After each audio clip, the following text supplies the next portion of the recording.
The young canon's corpse began to be pecked at by crows before it was discovered. He lay just beneath the window of the north wing of the papal palace, arms outstretched, face up, with a dark stain of decay on his lower abdomen. According to the city magistrate's report, the eyes were gouged out, the tongue was missing, there were marks around the neck, but not of rope, but like fingers. On his back was a burnt inscription, no light, but pus. He was never buried. The body was never approached. It disappeared overnight. In the spring of 1348, the talk in Avignon was not of the Holy See, but of rot. First, in the lower Rhône district, the port workers began to die. Spots on their necks, blood in their ears, then darkness in their eyes, and death in 2 days. Pope Clement VI had not come down from his room for weeks. The official version is that he was praying. According to Valet Jean Fournet, His Holiness woke up screaming, demanding that the windows be covered with tar, under the pretext that the light is contaminated. The windows were condemned. In the same days, the visions began. A monk named Theodore, working in the scriptorium, claimed to have seen a black sun burning over St. Rufus Cathedral. On the third day, he tore off his cassock and fled to the cemetery where, according to eyewitnesses, he dug up corpses and placed them on his chest. He was hanged. Before he died, he said, "He's already here. He was under Pontius Pilate. He enters the dust." According to official reports from the papal guard, strange men began showing up at the entrances to the residence with bags of ashes, cutouts on their skin and eyes dipped in milk. One of them forced his way in, reached the second staircase and shouted, "The light is rotten! The light is rotten! You feed light to the dead!" He was stabbed. Dad didn't react. Even then, he ate no solid food and drank only vinegar and mulled wine diluted with ground mushroom powder. According to the records of physician Benedict de March, Clement began to experience irritation of the tongue, bloody gums, profuse sweating with the smell of rotten boards and rancid oil. On his back, ulcers. 3 of them are open. Pus inside, dark brown in colour, smelling like rotting skin. A day later, 2 more ulcers under the arms. Temperature higher than normal, rapid breathing, black urine. The servants begin to leave. The first to disappear is the valet Benoit. Then the young scribe. They were never found. The third, Brother Simon, was found in the kitchen hearth, charred and with his hands clenched into fists. In one of his fists was a splinter from the window of the pontiff's room. It was rumoured that Simon had heard Clement talking to someone in the night who wasn't in the room. The Pope himself claimed it was St. Mark, but one of the bishops secretly observing the scene wrote, "He was talking to the coal in the brazier. He called him by the names of the apostles. Then he started calling himself Mary." Access to the dying man was restricted. Armed guards stood on the perimeter. Doctors were only allowed in wearing masks and vinegar-soaked gloves. One of them, Pierre Walden, later committed suicide, leaving a note, "This is not a disease, it's a call. There's a voice inside." Meanwhile, the plague reached the central market. Over 400 people died in 1 week. The sewers were clogged with corpses. The streets give off a stench. Rats come out during the day. Spontaneous bonfires were lit. Bodies were burned without being buried. Nuns refused to touch the dead. The Pope refused to receive the sacrament. When offered communion, he breaks the cup. The remains of the wine accumulate with pus on his chest. Excerpt from Bishop Pierre Dulang's letter. He said it was his blood and that God had already died in the last century. Now it's us. 2 days later, he starts muttering curses on the city, on Rome, on Christ himself. The priests fall silent. One of them hits him. The next morning, he suffocates to death. Heretics appear in the palace. Officially, they are not admitted, but according to reports from the city guard, 3 strange doctors have been seen in the third-floor corridors. One with a black bag over his head, another without a tongue, a third with his face disfigured by sores. They went in, but they didn't come out. When the guards tried to stop them, 3 rooms were already burning inside. Clement was inside. He was screaming, but not calling for help, just praying not to be carried away. He had to be knocked out. On the 4th day after the fire in the inner chambers, Birds began to fly from the windows of the papal residence. These were not crows, but pigeons, formerly kept in the monastery's courtyard garden, but their wings were covered in soot and their feathers piled high with soot and moisture. They circled above the central square and plunged sharply downwards, crashing against the stone. Locals say the birds hit the windows with their beaks before falling. Thus began the rumour: the sky no longer accepts. Clément's condition becomes irreversible. Extract from the report by healer Guillaume de Salut. The forehead is charred, the hair has fallen out, in the left eye, a patch of cloudy colour, ulcers on the chest ooze continuously. The wounds on the neck make a cracking sound as if salt were frozen in them. Dad howls in his sleep, talks often to his non-existent brother, asks to be given a consecrated tree, supposedly to drive it into his flesh. He refuses water, he drinks only wine infused with cloves and St. John's wort. One by one, the priests who remained in the palace began to die. One of them, Brother Godefroy, begins to lose his tongue during his sermon. His voice becomes a sob, then a croak, and finally he collapses and dies, clutching a rosary in his hand. When his body was opened, a dry, worm-eaten mass was found in his throat. It was then that the phrase was first uttered. He contaminated the air with the word.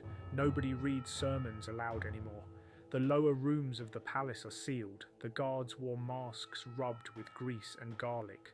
The windows were barricaded with iron. By order of the archdeacon, sulphur was burned at the door.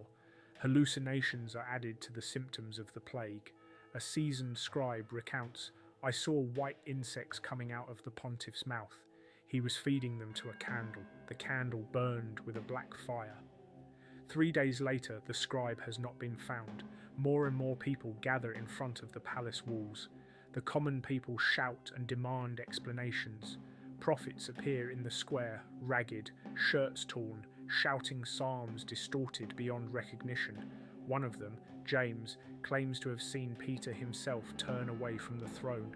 He is stoned to death. They demand that everything be burned, the temple, the library, the residence itself, to purify the light. The guard commander's report reads, "The bodies in the alleys don't have time to be removed. We're pulling rats out of the wells, some with faces. I repeat, with faces. One child, the tanner's son, was found with the inscription on his back, 'I ate for him.' The situation was getting out of control. Trade ceased. The clergy fled. Rumours spread through the streets. Rumour has it that the devil himself now lives in the palace tower, feeding the pontiff lies. As for Clement, he no longer recognises even those closest to him. In one of his servants' diaries we read, 'When I entered, he was laughing. On the floor was a skin, on the floor. He was picking it up with his fingernails. He said he was trying to find out the truth. His urine was foaming. On his tongue, a throbbing ulcer like a living eye.' The Archbishop of Arles, who had arrived clandestinely, had the last entrance to the pontiff's room sealed off. The windows were walled up. Only a small trapdoor remained for the transmission of food, which he had stopped taking. His voice can still be heard, a whisper, then a shout, then a laugh. The last entry in a report from the Brotherhood of Saint Laurent was, "He says he is now a light, that pus was truth, that leprosy was the way, and that anyone who was clean deserved nothing but pain." In these same days, an animal plague has broken out in Avignon. Dogs howl in the night, cats disappear, children are born dead, some without eyes. There was a bitter smell of burning in the air even though there was no fire. People said there was smoke above the city, but you couldn't see it. A peasant from the northern suburbs nailed a sign to the door of the residence. "You have put the plague on the throne, now take the crown off the skull." In midsummer, Avignon is surrounded by a ring of emptiness. All roads leading to the city are blocked, not by order, but out of fear. Villages along the Rhône burn their houses, leaving ashes in place of signposts, and carve crosses into tree trunks, hoping to stop the breath of Avignon. Merchants stopped coming, ambassadors stopped responding. Even Rome refuses to receive messengers if there's a drop of Avignon dust on their boots. Inside the city, a second wave has begun. This time, it's not plague, but famine. Warehouses emptied, grain rotted, meat covered in worms before dawn.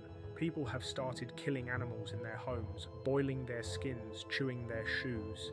Some of them collect pus in the streets to taste what it tastes like. A wave of suicides began. Corpses hung from the railings of St. Agnes Church. Above their heads, signs read, "He is in us." Pope Clement never moved again. According to reports from the last servant who observed him through a narrow window, his legs were blackened, his skin was separating from his bones, and a black liquid with flecks of ash was dripping from his wounds. His voice became unrecognizable. He was no longer whispering, he was singing. The melody was unlike any known church tune. We tried to record it. Everyone who heard it lost sleep.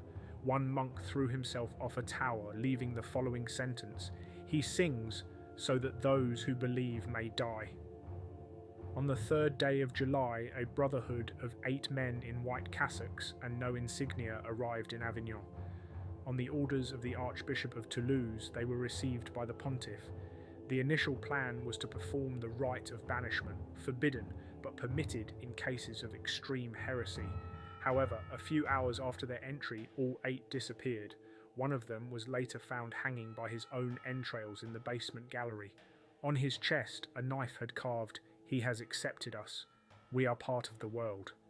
A riot broke out in the square. The people demand that the residence be opened, the body taken out and burned, along with the throne and all the church jewels. But all that remained in the palace were 8 armed guards and a blind old man who claimed to have heard the Pope speak to the sun standing in the water, who is not there.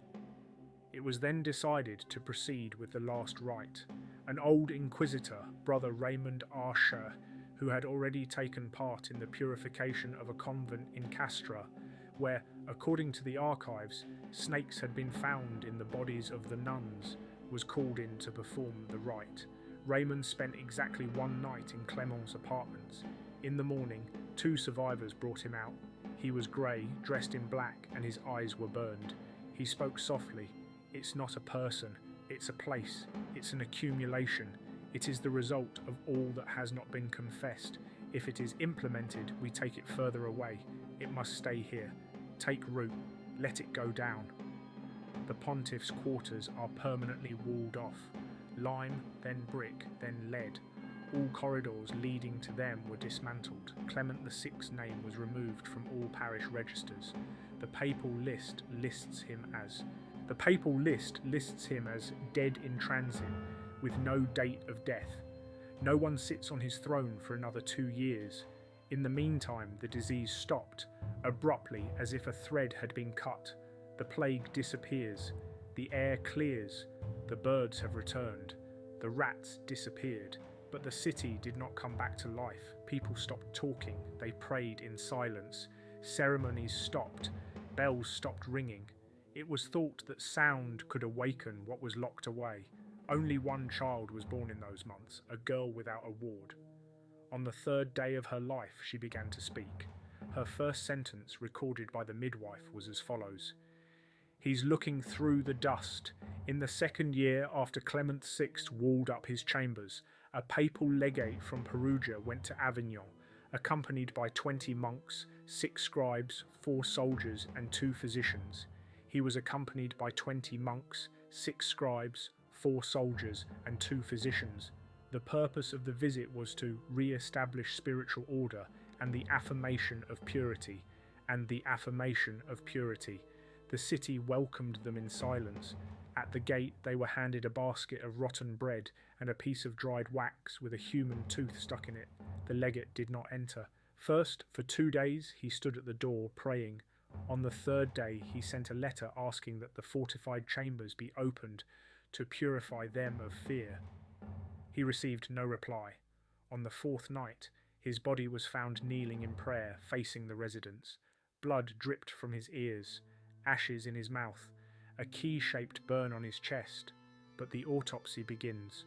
The builders from Narbonne arrive clandestinely, accompanied by a senior monk. Work is slow.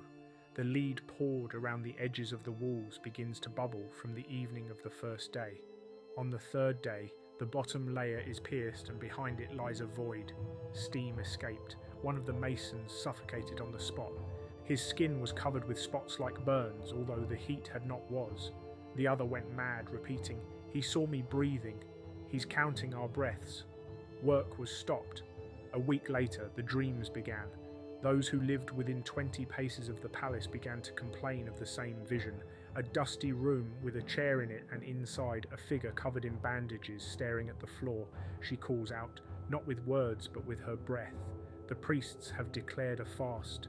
People have stopped talking at night. They light candles. The guards have stepped up their surveillance, but no one has come near the building. Only the dogs howl under the windows. Soon 2 men arrived in Avignon, a brotherhood of silent men. Their faces were hooded, their mouths sewn with coarse thread. They didn't speak, they wrote. One of them left an inscription on a stone in the doorway. "This is a knot. Don't undo it." We let them in. They spent 12 days in the residence. When they came out of one of the cellars, they found only a note scrawled with a fingernail. "He's not gone. He is in the stone. He is dust in us." They were never seen again. A secret spiritual council was then convened. 7 men, including the archbishops of Arles, Béziers and Carcassonne. Their decision to leave the palace closed forever, but not to destroy it, so as not to divulge its contents. A special deed is drawn up. L'oubli pour le salut, oblivion for salvation. It forbids mention of the name of Clement VI in sermons, chronicles and prayers. His images were scratched out and his books burned. In the Vatican archives, pages were torn out. Even in the list of pontiffs, he is now labelled rejected. But the walls breathe. The guards on duty in front of the residence write these lines. One day, at dawn, their post went unanswered. Inside, they found only bronze belt buckles and a single bag of earth, hot, damp, smelling of sulphur. After that, no one was on duty inside, only outside the square. While the high church authorities tried to restore order, a new cult was developing among the population, the children of the true light. They gathered in cellars, burned incense, smeared their faces with clay and ashes, prayed without words, peered into walls. According to reports from the city guard, they engraved the words of the Psalms on their skin, but in a distorted order. Their hymns were nothing more than sighs. When one of them, a teenager named Jules, was apprehended and questioned, all he did was smile. In his cell, he died of suffocation, leaving an inscription on the wall. "I'm not the last, I am the second. The first is inside." So Avignon is no longer a city, it has become a shell. People continue to live, but they don't breathe freely. The water in the wells smelled like wet dust. The candle fires smoked as if they were old. The stones had stains that neither salt nor fire could erase.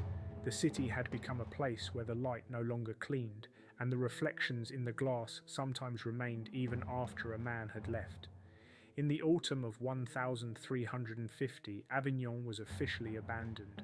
The decision was taken in Rome behind closed doors with the participation of 4 cardinals and a lay representative of the royal court. The city was no longer considered the seat of the Holy See. The message sent did not begin, as it should have, with "to the sons of the church," but with "to those who are still able to hear." The city limits were marked by lead-coated stones. Since then, not a single wagon has entered. Trade has ceased. Roman boats have not docked at the quay. The surrounding land is deserted. The old villages have been replaced by thorny bushes that smell of sulphur. It was said that everything in Avignon aged faster. Pope Innocent Sin, who ascended the throne 2 years after the events, demanded an explanation. The answer he received was brief: sealed, useless, dangerous. He then ordered a secret mission to send a special emissary to Avignon without officially announcing it. This was Bishop Matteo de Todi, a man of no age, but known for his ruthless commitment to the truth. He arrived on the north bank of the river in autumn, accompanied by a servant. He did not go as far as the city itself, but entered through an ancient catacomb. The catacomb that leads under the palace has been forgotten. It was never cleaned, never sealed. Inside there were ruined tombs, remnants of bones, traces of former fugitives whose bodies had never been found. According to the servant, Matteo advanced with a torch, murmuring prayers at every step. After 3 hours they reached the lower breach where the masonry was new. A liquid oozed from it, thick and almost black. It smelled of vinegar and rot. Matteo ordered 3 bricks to be opened. Behind them was a void and a staircase. They went upstairs. They entered the room. Everything was in place. The chair, the walls, the charred floor. In one corner, dried bandages. The ceiling cracked as if from a blow. In the centre of the room, claw marks. The servant later wrote in his testimony, "I felt that the light here is not alive. It doesn't warm. It stares." Matteo has ordered everything to be documented. He takes notes himself. For 3 days they examined the hall, the adjoining rooms, the remains of the library. In one of the rooms they found bones, twisted as if they had been subjected to extreme pressure. On the wall, a prayer is scrawled upside down. On the 3rd night, the servant heard a voice. It didn't come from the room, but from inside his head. It said, "You breathe for him." The servant began to tear at his skin. Matteo stayed. He ordered the door closed from the inside. The last entry in his diary, "He didn't leave. He's grown up. He's not just here anymore. He's in the people who've forgotten who they are. He's in the pauses between prayers. It's in the temple walls. The light is contaminated. The light is sick. The light is a lie." The bishop no longer went out. The servant returned to Rome. 3 months later, he died of blood poisoning. He had sores on his body similar to those described in Clement's time. The servant died in silence. On his chest was soot in the shape of a palm. The mission was officially considered a failure. All mention of the mission was erased. The archives were destroyed. Only one of the personal notebooks of the Cardinal of Ravenna contains a note. Matteo didn't make a mistake. He opened a pustule, not a wound. We thought we'd chased him away, but we're his way out. In the meantime, there aren't many people left in Avignon. For those who haven't left, it's as if they've become attached to the place. They had spots on their skin. They were starting to see shadows, even in the dark. An old man who lived near the old monastery said that every night he heard someone coming up the stairs. Although the stairs had long since been dismantled, he would dream of a voice saying, "Thank you for remembering." Outside, they started building walls. No one spoke of quarantine, but inside, no one came in anymore. The light on Avignon changed. It turned grey at sunset, and in the morning it turned pink, like blood on a rag. People on the plain set up crosses, sprinkled them with vinegar. Women, at the birth of their children, burned the umbilical cord on a slab in solitude, so that the light does not break through, so that the light doesn't break through. There was less and less talk of the city, more and more silent. Pages were torn out of libraries, no mention in sermons. Even the name was spelled differently: Avignon, Seal City, Ash Place. All that remained was a phrase, sometimes pronounced with dread: "If the light dies, who will save us now?" In the spring of the year 1441, almost 100 years after the papal chambers were walled up, the plague returned. It began not in the ports, not in the insalubrious districts as before, but in the monastery of Saint Augustin, in a deserted district of Avignon, where no one lived except 4 silent brothers who hadn't left their cells since their vows. They died in 3 days. The first with swollen eyes and a cracked skull. The second with a swollen abdomen inside which, according to the doctor, was a fetus shaped like a head with teeth. The third had disappeared. All that remained was his cassock and bare footprints leading to the north wall. The fourth was found kneeling as if in prayer, burnt to the bone, although there were no candles or fire nearby. Word spread fast. There was talk of the town's second death, but no one has tried to leave now. There's nowhere left to go. Outside the walls, Avignon has fallen into oblivion. Even the map drawn up by the universities of Toulouse describes it as a district without data. Mail doesn't arrive. Commerce doesn't arrive. The borders, overgrown with thorny shrubs on which no birds nested. But there was a smell in the air again, rancid, humid, the taste of rust in my mouth. One night thunder struck the residence's steeple and opened a crack. The next morning it was spotted. A day later, a letter was found inside one of the loose stones. Folded, it is covered with grease and honey to preserve it. The writing is monastic. Content: if you read this, it means I'm alive, or what's left of me. Inside, it's not a disease, it's not heresy, it's a will, focused. Everything not confessed, not acknowledged, not mourned. All the lies, all the revenge, all the looks we've taken, all the pain we've inflicted on others. He's not a person, he's an overflow. The wall holds, for the time being, but it won't last forever, and it's not dying. It's just waiting for them to stop remembering. And then it will come out like the first light of the night, but that light is contaminated. The letter was not preserved, it was burned. But a copy was made by one of the scribes.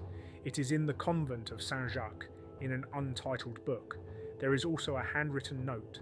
The shadow of the tower was seen to move differently, not according to the sun. Inside the tower, we heard breathing. A guard standing near the masonry lost his sight and later the skin on his hands. He asked to be buried alive. He said he would become a door. By this time, 2/3 of the town's population had disappeared, where water had turned salty. The roofs of the houses were covered with a white patina like frost, but the skin burned when touched. One of the remaining priests, Father Basil, announced that he had to say the last mass. No one heard him.